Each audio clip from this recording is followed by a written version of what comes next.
Jack Boyle. I am the executive director of a group called Ohioans for Tax Reform. And as Pete Kirstenau mentioned, Ohioans for Tax Reform is a affiliate of a group in Washington called Americans for Tax Reform. And our sort of self-appointed mission, if you will, is to pay attention to things that our elected representatives are doing about taxes. Now, the national group had an awful lot to do with President Trump's tax reform package, which recently passed. And the leader of that group, Grover Norquist, who you may or may not have heard of, but was probably the single most outspoken person who was not part of the administration who supported the tax reform. He was on the media constantly. And we, I think, are all seeing the benefits of that bill, and it's really not taken effect yet. A lot of the benefits that we're seeing are happening because people and companies are realizing that they're going to do better with the new tax code that we've got, and they're already hiring people, expanding their operations, buying equipment, and that kind of thing. The federal tax code obviously affects all of us and affects us nationally, but the state tax codes have an awful lot to do with our lives too in each of our states. And so I want to talk a little bit about that today. Now, there was a handout, if anybody has it, and that's just sort of a little bit for reference. I will say I was actually in Washington all week and didn't get this to Tom in time for him to put it up. Oh, well, in a way, I was going to have all kinds of nice charts and that kind of thing, and basically all I've got is my my term paper for midterms that I handed in to him. But just a little bit to introduce myself. Again, I'm Jack Boyle. I've been a longtime activist. I was state director of Americans for Prosperity, I guess 12 years ago when we opened up Ohio. I've worked on a bunch of campaigns, and essentially issue campaigns. Was part of the group that did the initiative campaign to abolish Ohio's estate tax, which is one of the few good things that we've got going for us in Ohio when it comes to taxes. And now I have just recently, in connection with this group in Washington, set up a new group that'll focus on Ohio's taxes. And I like to kind of, or maybe not like to, but I kid often about the fact that if you wanted to design a tax code to suppress economic activity and slow down an economy, you really wouldn't have to do much research. All you have to do is adopt Ohio's code. We've got everything other than the estate tax. We managed to get rid of that. And in my little paper, there are 4 major parts of our tax code that affect us, and each of which that raise the bulk of the tax revenue that we get. And I'm going to take a little bit out of order from the paper, but first of all, we have sales taxes. And actually, while our sales taxes, as compared with the rest of the states in the country, are a little bit on the high side, our sales taxes are pretty normal. Actually, they're not that unusual. They kind of function the way they do in other states, and there are some things to say about sales taxes that are, they're pretty level. You don't have to pay them unless you buy something. So you can you have at least a little bit of control over what you spend and how much you spend on the taxes. So don't spend a whole lot of time on that. The other 3 main components of our tax code are the income taxes, our property taxes, and something called the commercial activities tax. And each of those, the way it's done in Ohio, is uniquely destructive to our economy. Okay, it's just remarkable how creative people in Ohio are. To do damage to our prosperity. Let's start with the income tax. Ohio's income tax by itself, we over the last about 10 years, we reduced our top rate from above 7, it was like 7.5, close to 8%, down to under 5. Our top tax rate now is, I think, 4.97, and that's high, but it puts us solidly in the middle of the states. You know, we're right in the middle, not, you know, causing ourselves a lot of competitive disadvantage to other states when you just look at the state income tax. The problem with our income tax code is we also have something called local income tax or municipal income tax. Now, there are only 11 states in the country that have any form of local income tax. And there really are none that have a general statewide tax the way Ohio does. Most states that have it as, you know, sort of an add-on when they have one huge dominant city. So like New York City has an income tax, but the rest of New York State does not. You know, that's the case with some other, Chicago and those kinds of things. By and large, even those states don't have a statewide local income tax. The only one that comes close is Pennsylvania has a county income tax, which you know, causes them some problems, but it still isn't the kind of focus. In Ohio, our municipal income tax is unique, and when you and generally, you know, the rates vary from about 1.5 to 2.5%. If you take roughly 2%, which is most common, and you add it on to our 5% state income tax, most Ohioans pay 7%, you know, or up to 7% in local income tax, and that puts us very solidly in the top 10 or bottom 10 worst states, you know, when it comes to, you know, just being compared with the rest of the country. Now, that's not the worst of it. Just having a high tax isn't, you know, the worst part about our income tax. The way our tax is administered is, again, just crazy. It is, again, if you had designed it to cause problems for businesses, for people who want to hire people and do business, you would have designed this system. And what I mean by that is this: the municipal income tax. There's not an enabling piece of legislation. The tax sort of grew out of some court cases and out of the home rule doctrine that we have in the Ohio Constitution that, you know, allows communities to home rule. The result has been that the local income tax has just sort of evolved and grown up here and there and wherever. And so each community can, and there's been some legislation to rein this in a little bit, but can pretty much do whatever it is they want.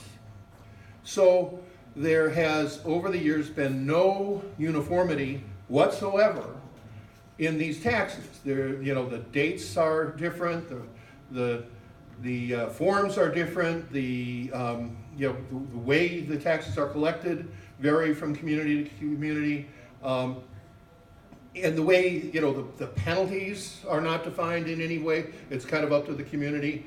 And so what you find is that if a business, you know, for most of us, and you know, I will confess I was like this, municipal tax is a pain in the neck, but you know, you live here and you work there and you pay the tax out of your paycheck and you don't pay any attention to it, okay? For a very long time, it was pretty normal to have what they call reciprocity, which means you only pay it to the place that you work.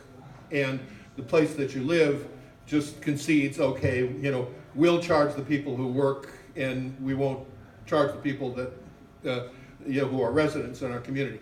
Well, that, as there have been budget, you know, crises and things, that has started to go away. And so now you find some communities don't do reciprocity, or they only do partial reciprocity. So you work here, you pay 2%, you live there, you pay another 2%, or you pay 1.5%, or you pay, you know, those kinds of things. So, you know, some of those, we talk about 7% being the top rate. For some poor Ohioans, it's 9% because they're, you know, paying municipal income tax in both places. I didn't realize this, and I think I was similar to many Ohioans until a few years ago. I have 5 kids. My younger son painted houses when he was in college. He worked for one of these companies. That's the college kid painters. And I always did the income taxes for my kids as, while they were in college. They didn't, So he graduated from high school, he gets this job painting houses, goes away, went to Miami of Ohio. The following January, I get W-2 forms in the mail. I got 19 W-2 forms for my son, 19. 3 of them were under $1. The amount of tax that had been withheld was less than $1. So I called the guy that he worked for. I called the company and said, what the heck is this? Why are you doing this? He said, I have to do it. If I don't do it, the communities will come after me. And so we started talking a little bit about this, and essentially what happens is this. It's up to the community how they want to operate. If you have some business in their community and you pay their income tax, they can require you to file quarterly estimated payments forever. And if you say, I won't, they can say, our remedy for this is to arrest you and throw you in jail. And there are communities that do that. We had a case, and I'm always a little fuzzy. I can't remember. There was a realtor who lived in, it was either Parma or Parma Heights, and she sold a property in the other community, either Parma or Parma Heights. She sold it, she got a commission, she paid the tax, as her accountant had told her to, and the community that was the recipient of the tax, decided that she hadn't done what they thought was proper, so they sent police to her house and arrested her, threw her in jail. She spent the night in jail before anybody even told her what exactly it was that they objected about the way she paid her taxes. It wasn't like she got a call to her accountant or even a registered letter. No, she got taken away in handcuffs and spent the evening in jail. And there's nothing in Ohio's tax code that prevents that. We had another community that decided that, and I believe it was Brook Park, which is on the west side of Cleveland. There's Brook Park Road that goes along kind of parallel to 480. I guess there is a I don't remember, it was FedEx or UPS facility there. And the trucks for that company would pull out of this facility and drive down Brook Park Road, going to wherever it was that they were going to deliver. And the city of Brook Park said, that company's making a whole lot of money using our roads. And so we want them to estimate how much of their profit is made driving their trucks through our community. And we're going to audit them, we're going to, require, and apparently it caused a little bit of a crisis until whichever company it was, decided, okay, we know a way to fix this. From now on, we will not accept any packages from that community nor deliver. Amen. That community no longer, is part of our system. And that got the community to back up pretty quickly. The large companies have the clout to, do this kind of thing. But what about the guy that is the plumber? Right. Or the driveway refinisher, or the florist, or the, it can be extraordinarily expensive for that person to take a job in this community that they've never taken a job, because the tax ramifications of just dealing with the peculiarities of that local government, it can be devastating. And so it is something that is kind of a not that hidden secret. When companies look to relocate or expand or do business in Ohio, and they take a look at this, they do the rational thing, and they open in Indiana. It's just, if you wanted to design a way to drive business away from Ohio, this is what you design. Okay, so that's just the income tax. Okay, let's talk about our property taxes. The property taxes, we all think, we get these all the time. The property taxes are the primary vehicle that we use to finance our public schools. And we all crab about that, and we all hate the bond, the levies, and all that kind of thing. But it is the way we, support our public schools. You say what you will about the public schools, and there's a lot to say about the public schools. But for better or for worse, it's a part of American just civic life. Okay. What we don't realize is that, or we realize it passively. It's like, oh, it's for the public schools. Yeah, there's all that other stuff, but that isn't very much. Well, that isn't very much is actually a whole lot. And what I mean by that is this: in the handout, there's a little color chart that I had there. And this was actually put out by a guy that, when the Kasich administration had first come into office, one of the few things they did before the governor woke up and discovered his inner progressive, I guess. But they had a little program that they would do. This was from, I think, 2013.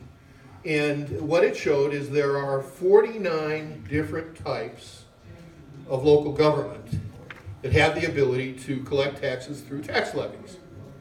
Now this is types. It's not that there are 49 different local governments. There are 49 different types of local governments.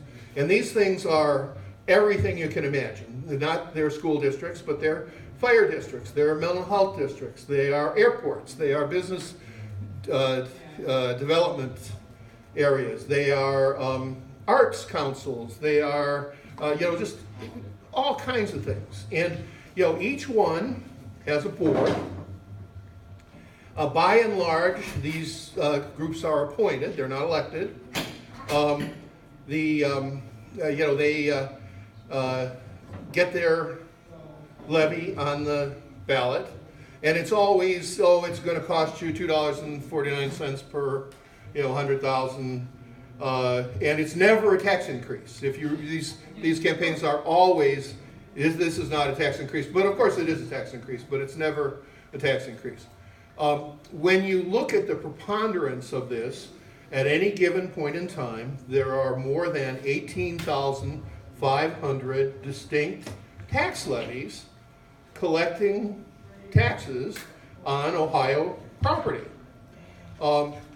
Again, everyone has a board with 6 or 8 or 10 or 12 members. Each board member is accruing their PERS retirement and their free health care and all these kinds of things.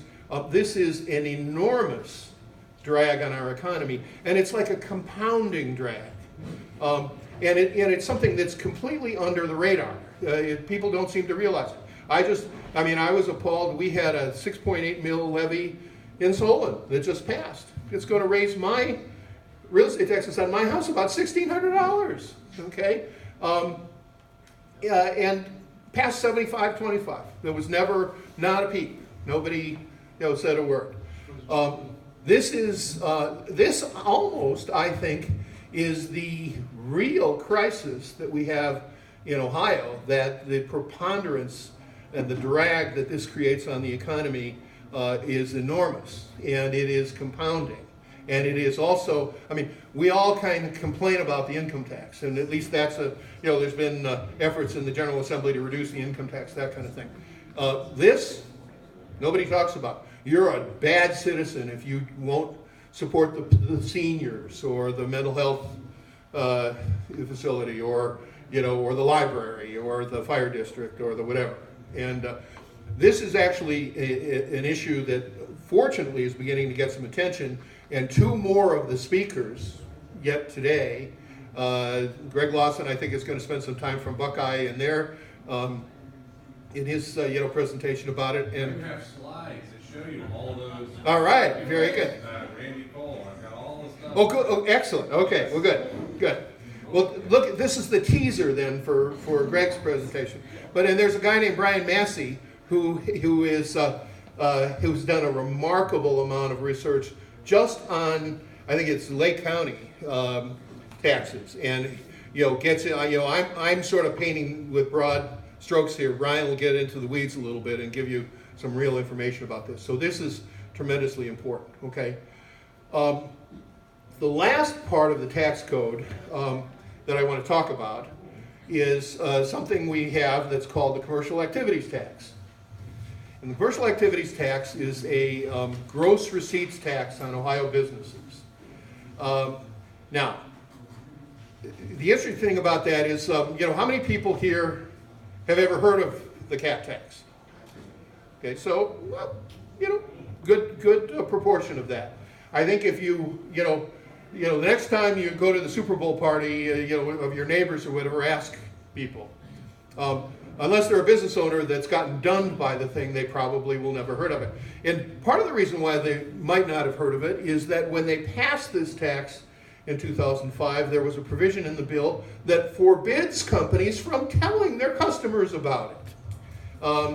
It is, it's ridiculous, but it essentially charges 26 hundredths or 26 thousandths, I guess. It's roughly 1/4% on the gross receipts that any business has over $1 million. And there are there's been a bunch of different additions and cutouts and whatever, the way taxes always have about it. But this is whether or not a business is profitable.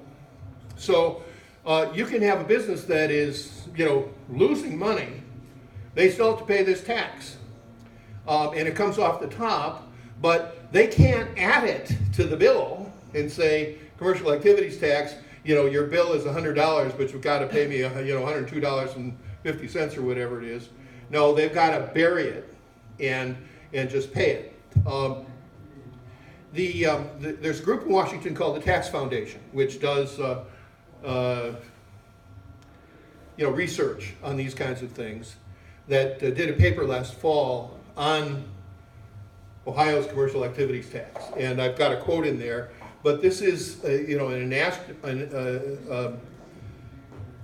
anachronistic tax. The point is, it is a tax from a previous era. It was actually popular during the Depression when companies were not profitable, and states and communities were desperate for revenue, and they just, it was like, I'll take it if it's not nailed down. Well, that's this kind of tax.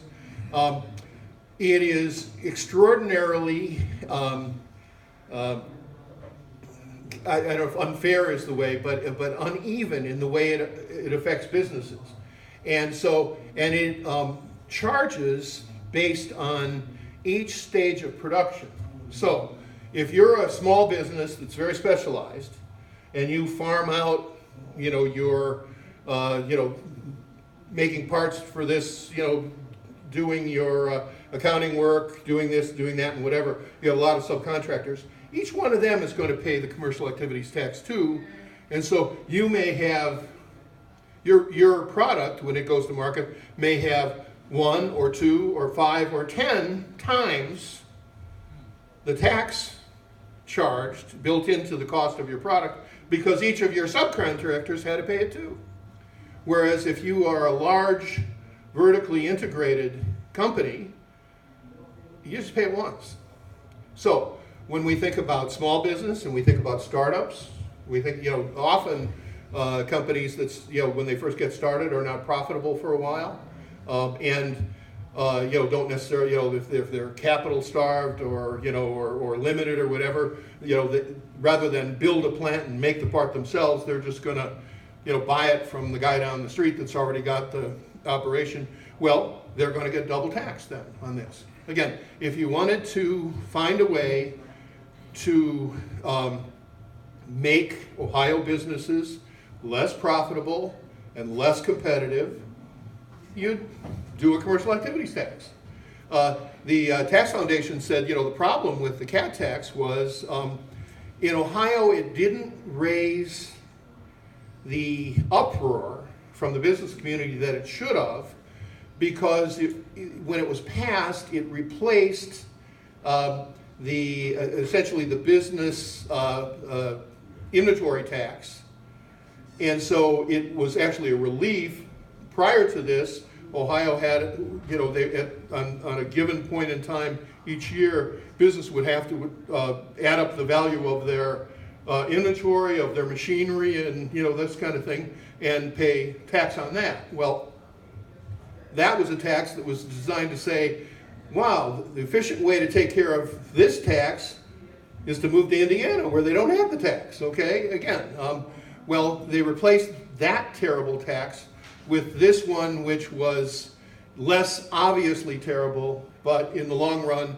is just, is of the same effect. What it does is it makes Ohio a less attractive place for people to do business, to make investments, to hire, to make our economy work. And so we used to kid about this, and I've said this when, early in the Kasich administration, when there was the talk, the first time about building the wall, along the border with Mexico, the governor came out and, was absolutely against it. That would be terrible. In fact, it's true, the government, it wasn't that he was against walls. The wall that he wanted was the wall that would have been built along the Ohio-Indiana border to keep all of the businesses and people from moving over there, and leaving, for the comparatively much more attractive business environment in Ohio, in Indiana compared to Ohio. So we have, we have these things built into our tax code. We like to talk about it. If you'll ask a member of the General Assembly, anyone who's been in for more than a term or two will say, we cut the income tax. Well, yeah, they did cut the income tax. Although, again, when you just talk about the income tax, you can argue that, we cut the income tax, which got us to be mediocre. But again, when you put the local income tax on top of it, we're not. We're still in the absolute worst range. And so, it may be, just philosophically, maybe collecting local income tax is a good idea. Maybe collecting the tax as close to the people and where the thing's going to be used. I mean, you can make an argument anyway philosophically that that's a good idea. But what that means is then our state income tax shouldn't be 5%, it should be 3%. The combined, level that we should be striving for should be under 5%, not just, each level. So I think we have these things that when we talk about what do we do, there is very little interest in the part of the General Assembly to do anything about this stuff.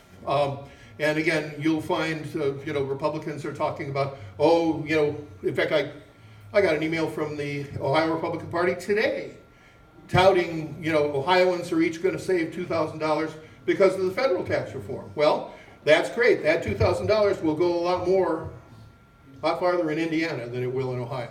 And the Ohio General Assembly ought to be worried about, a little closer to home. I think, when we talked in the earlier sessions about things to do. I think that's the wonderful thing about this conference. There have been some other things. I think we need action items. I actually had the idea with Ohioans for Tax Reform that we would file a bill. I had some people in the General Assembly offer to abolish the commercial activities tax. And for a variety of reasons politically, it is the easiest of the four groups. It would be not that it would be easy, but it would be the easiest target and thing to do just in one piece of legislation. The trouble is with the venomous primary that we just went through and the particularly venomous race that we had for Speaker of the House that some of us, whether you were aware of it or not, I'm sure everybody had a local state reps race that was characterized by all kinds of ridiculous attack ads. That has created a situation in the General Assembly where people last fall who were willing to work with me on, introducing this are not anymore. They're all afraid. Everybody's just kind of hiding right now. And so Anyway, I've kind of droned on and on and on. I've got somebody, if there's anybody has any questions or comments or whatever, go ahead, Dave. What you've First of all, I would like to see Ohio like Texas, and Texas does a zero stating on taxes, look at Florida. So I would like to see, every time I go to Texas, I see they're getting more jobs, like they're not Toyota out of California. okay. Just very briefly, let me talk about that. And Could you repeat the question so we okay, yeah. can't hear? The comment was he would like to see Ohio have no income tax, have a zero income tax like Florida or Texas or Tennessee. There are, I think right now, there are 10 or 11 states that don't have an income tax. And our governor, our soon-to-be outgoing governor, when he campaigned on the idea of eliminating the income tax. His name is John Case. Yeah, that one, right. At the time, I was working on these kinds of issues, and there were some studies that were done about the states that didn't have income taxes. And those states basically fell in one of three categories, each of those states.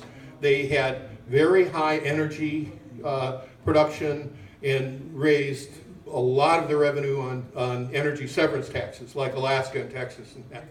They had very high tourism and raised a lot of their revenue on sales taxes, especially from people, who were visitors, like Florida.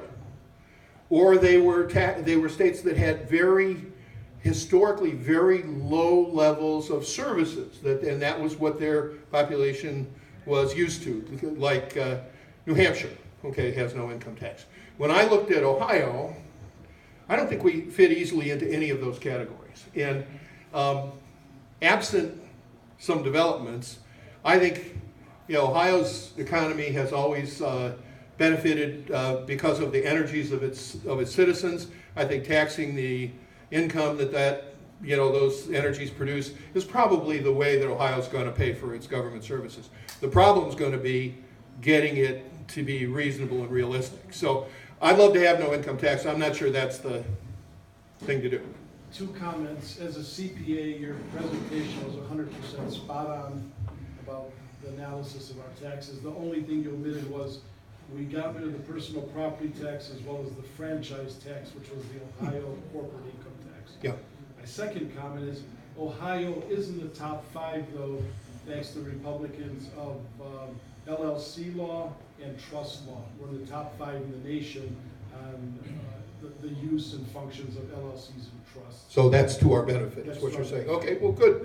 Thanks to Republican Yeah, legislature. I don't know. Apparently, in LLC and trust law, we are in Top in, 5. in the 5 best 5 best. states. My question is, Yes. when we have levies on the ballot, they never carve out, and they always use it as hostage. They eliminate the busing, they eliminate the sports, they curtail after-school activities. Do you know of any communities that carve out, let's say, 1 mil for sports, buses, music, after school? Because I'm tired of being held hostage.